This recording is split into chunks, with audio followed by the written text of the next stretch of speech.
Oh, I'm not sure. I guess we are live. I've not seen this format before, but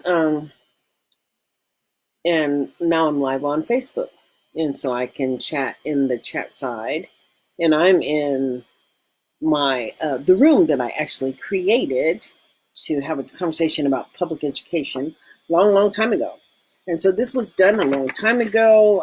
It's been since Barack Obama was in office as the president of the United States. And reality says that, it's so critical. We all need to understand the importance of being engaged in the local community, in the local, what's going on locally in in America. And I'll tell you why.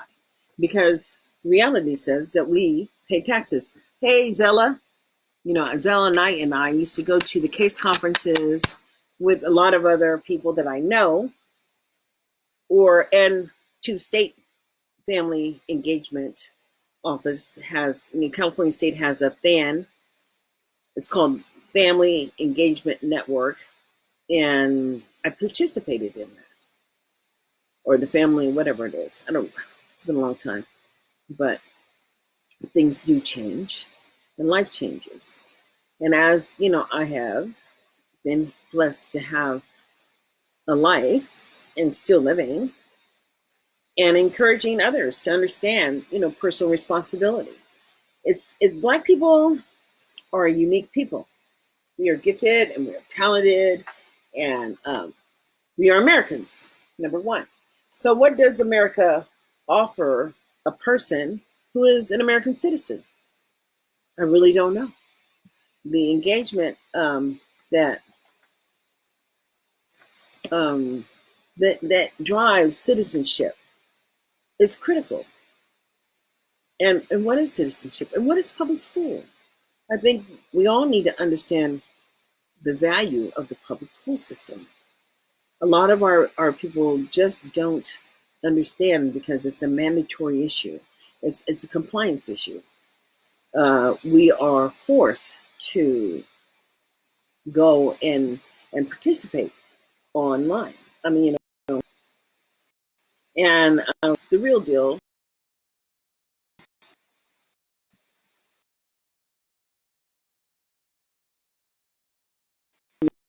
like technology of where we are. And to tell the truth, this is where we're going to be for the rest of our lives. So we might as well get comfortable with this aspect of engaging with each other. But quite frankly, we haven't mastered that task either as a people. We have not mastered coming together in advocacy for all children. And so, and it's a sad thing. And what can we say about that? We can say that we have no role in the advocacy or oversight of public education for Black children.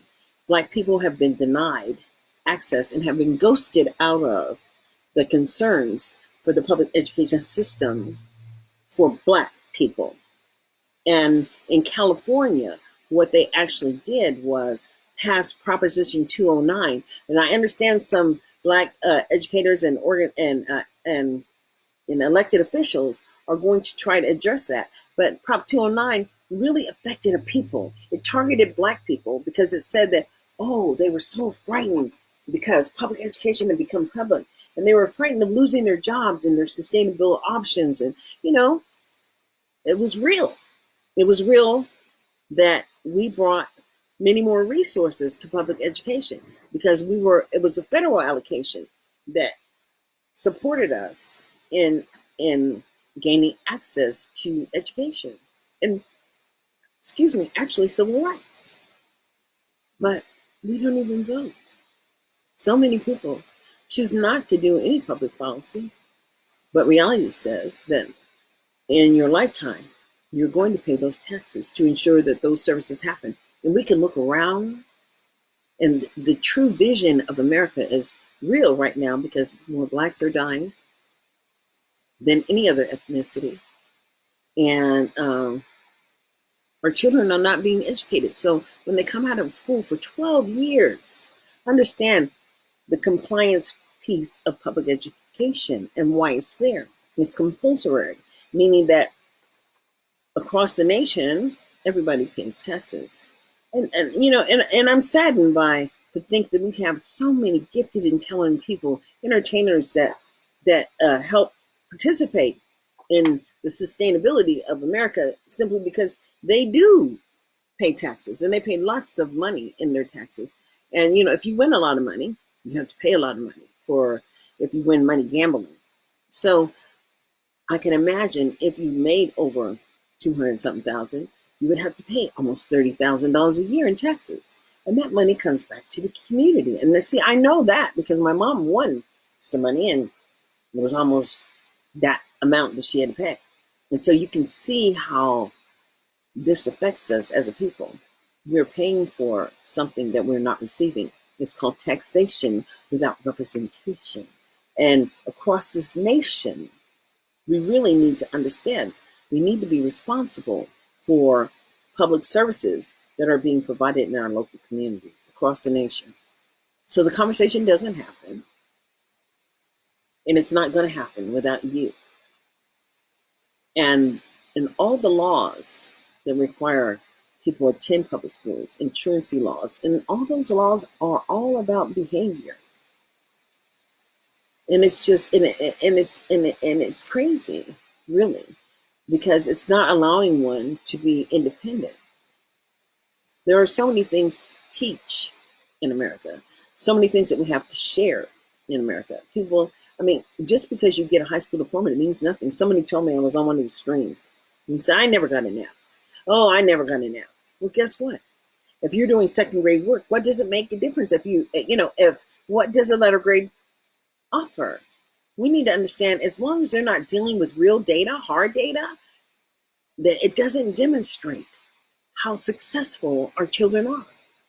And because we're unable to see the data, meaning that they don't present it when you ask for it, and there's really, here in Clark County, I find that there are a lot of people who have little programs and, they're working in the community for some people, but, really everybody's not connected. And if you're not connected and you're not looking at the end value of the public system, the real deal is that you're not going to get any value out of the public system.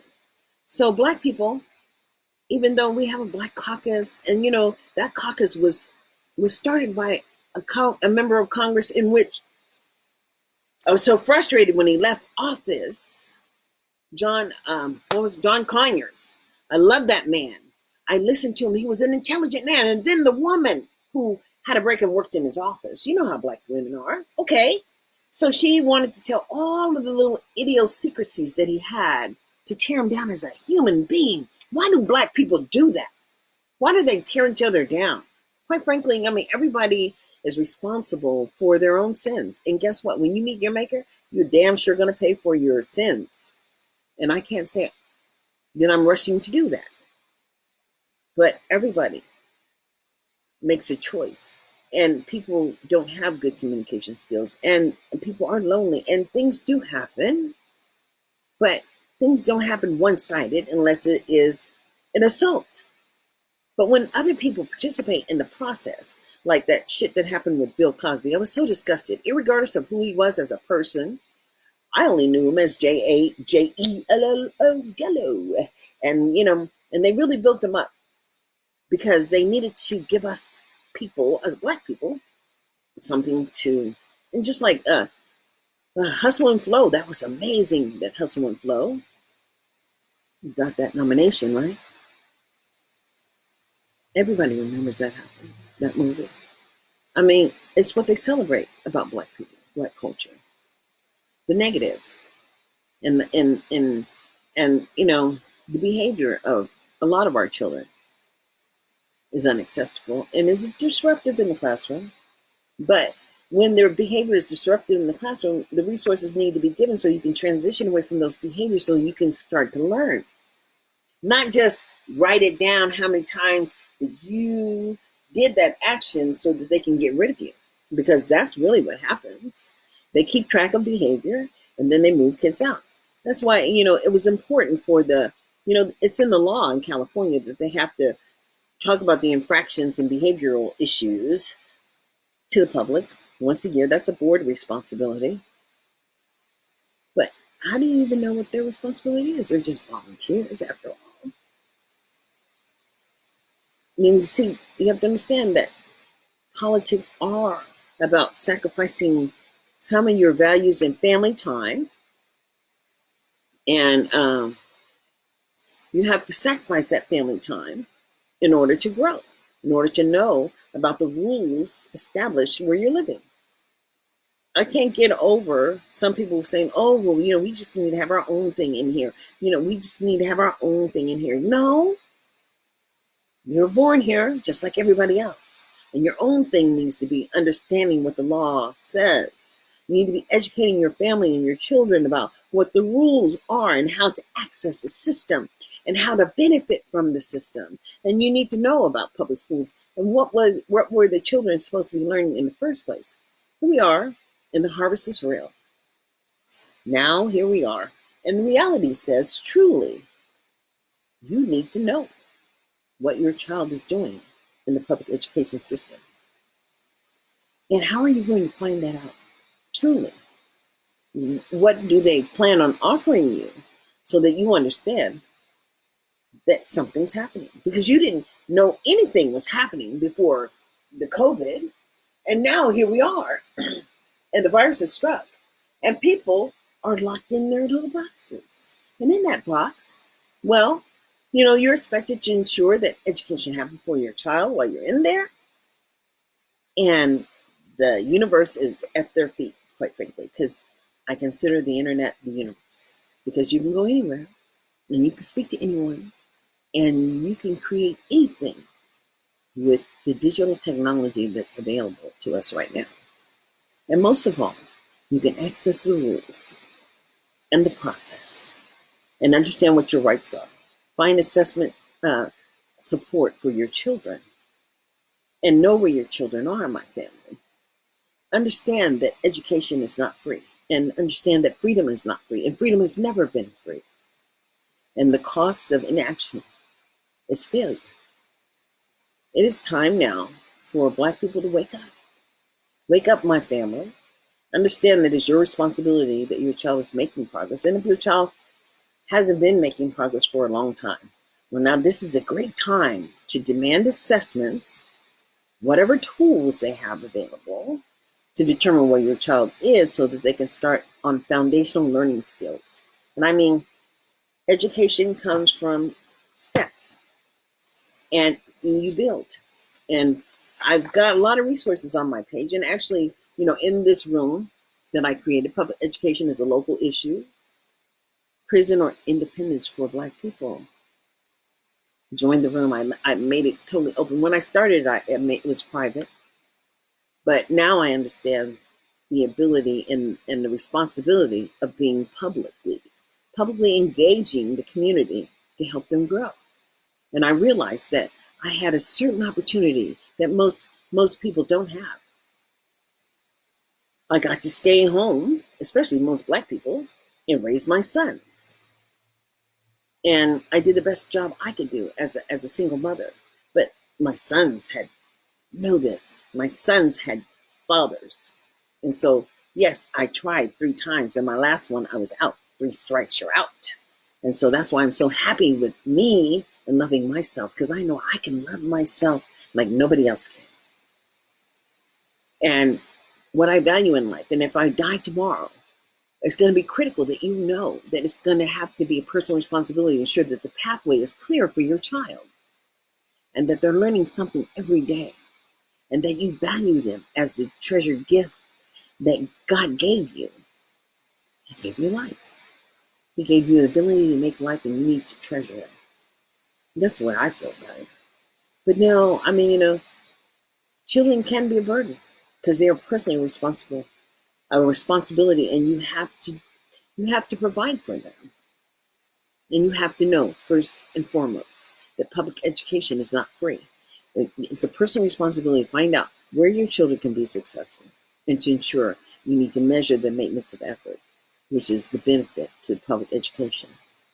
I've got videos about maintenance of effort in Title One. I'm going to do a real video about Title One if I can find some good content that transfers the concept ideals of federal funding and the maintenance effort and how parent involvement was so critical and how I realized parent involvement was critical to me for my people. And I realized that, a lot of people shy away from technology, and perhaps this is the only thing you do in the middle of the night when you got some time to kill. Otherwise, you sit in front of the idiot box and get told lies every day. Because television gives you a way to escape, to kill some time, to stagnate you, to make you dysfunctional, basically. And so reading is fundamental, they say, and we should all be lifetime learners. But everybody in life has a concept about perhaps, just what life's about. But you don't know everything because you haven't been everywhere. I haven't been everywhere and I don't know everything. But what I do know is where I've been. And I do understand the process of public education and the personal responsibility that you have to, the work that you have to put in. Or the responsibility, if you're not putting in work, you still have a responsibility to understand just what access your child's been given. And know that now we have children who are 8 years old who are committing suicide. Why would a child do that? Failure is just an option. Failure is a natural reality for 2020 for Black children. Too many. I mean, why are children forced to go to school every day and receive letter grades of Fs? And then why do they promote them? Someone needs to help me with this. Why in California do we have so many 12th graders who are credit deficient? And just go down the line. Start at 12th grade because they've been there for 12 or more years. And then go down the line and ask how many 11th graders are credit deficient. And then once you get all those credit deficiencies, people who are credit deficient, because there's quite a number of them who are African American, then I want to ask the local district, well, how are these children being assessed? And at what grade level are they being assessed at? Because then that will tell you if the public education system is working for you or if what is not. Because, the behavioral issues that they justify why children are not learning is not a justifiable, it's not defendable. You understand what I'm saying? You can't defend it. Because if you were going to try to defend that stance, then you would have to tell me, how many times did you try to do something different to ensure that you were sharing the concept idea that you were attempting to teach? And exactly what were you doing? And what kind of ways did you bring the concept ideal to teach? Learning is not just something that comes natural to everybody. Everybody learns differently. Everybody has different ways of learning, and education is hard sometimes. So what we have to understand is, what do we have to do as people? And this doesn't start without a conversation. And just because, we have entertainers that have been given gifts from God, and somehow this world has glorified the gift and allowed those people to live better than people who have not been basically found yet. It's like you find the shining star, someone who's really gifted, and promote that, make money, and that's what it's about. And we have so many entertainers just die, and the money just goes into the record industry, and whoever was getting the money and their families didn't get anything. Come on now, to look at Black people and to understand their gift to America, and how many educated people and how many Black people have created ideals and inventions and been a part of America, and then to look at the children of the Black community, for the most part, the ones who come from families who didn't have anything to give. Look at them and then criticize what they can't do instead of asking what happened and how are they trying to support those children. We're very, it's kind of like, can't talk about anybody because everybody can learn. What we need to know is, as Americans, How are we providing that support? And what are the expected outcomes? Those are the questions that you ask when you're participating at a local level. You want to know who, what, when, where, why, and how it was all supposed to happen. And if it didn't happen, then all those questions as to why it didn't happen. I mean, now we have this virus, and in Sacramento, it's crazy. I'll tell you why it's crazy. Because I was there and I watched so many black children get kicked out of school, dropped out of school, told not to come back, just don't show up anymore. And then the community, black community there, we got the haves and the have-nots. And the have-nots live in the poor neighborhoods and they just don't know how to make it. You know what I'm saying? People don't know what to do. They don't know how to, they don't have those. I never knew what executive functioning skills were until my son was over there at SES. Then I found out how critical it was to have the skill level to go and coordinate services to ensure that they happen and the outcomes happen. Truly, truly, truly, this is America. But America is only going to be as good as its inhabitants, people who live here. People are lobbying for certain things, and you can't ever believe that you're so powerless, that you can't change anything. I'm going to end the stream right now. And so I'm doing a live video. I'm going to end the stream because my mother is up and I'm going to have to take care of her. So I will say I might get back on later on, but I'm going to consistently talk about failed services because nothing is changing for African Americans across this nation until we stand together. So I'll say have a good evening or afternoon. It's actually raining here in Las Vegas. Can you imagine it? It was so sunny and warm yesterday. But I'll check with you later. So take care. And subscribe to my YouTube channel or subscribe to my Facebook page or subscribe to this public education is a local issue prison or independence for Black people is a question. And then look at the resources that are there. There are files that are on that website. There is information that I've been posting for a long time. And just go back, scroll back, read, educate yourself. That's what I'll say. Take care.